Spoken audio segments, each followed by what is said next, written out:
Hi, this is Jim Obermeyer. This is Golden Moments, and I am doing it today in front of a painting. I'll let you see a little bit of it that I'm doing of the Grand Canyon.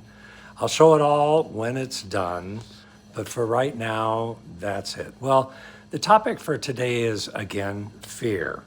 Yesterday, I said three different kinds of fear: the fear of events, fear of man, and fear of God. Today, let's talk about fear of events. It's a very sad thing if you're living in fear. Fear is debilitating. It can not only stop you from doing things you want to do, but can stop you from living. I know because my mother went through a terrible time of fear.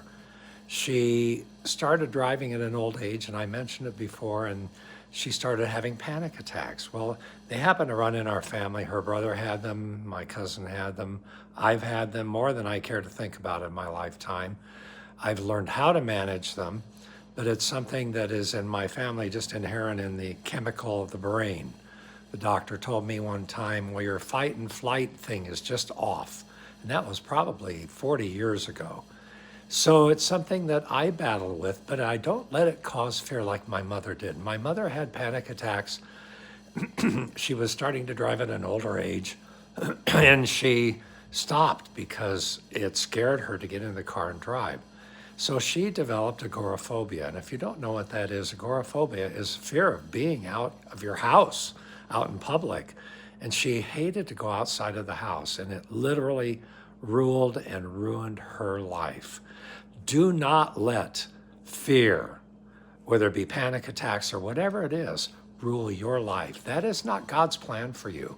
God is absolutely wonderful, good, and love.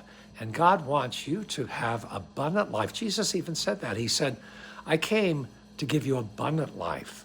And so, do you have that abundant life, or do you live in fear?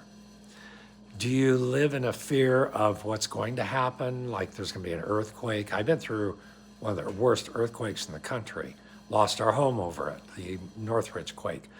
But I do not let it rule my life. And at the time, we did things to prevent injury, although I had a broken tailbone because of it, and a lot of things. But you can do things to prevent certain terrible things from happening to you, but you do it with wisdom and logic, not through fear, dread. Fear is debilitating. Don't let it happen to you. God does not want you to have a spirit of fear, but of love, of power, and of a sound mind. God bless you.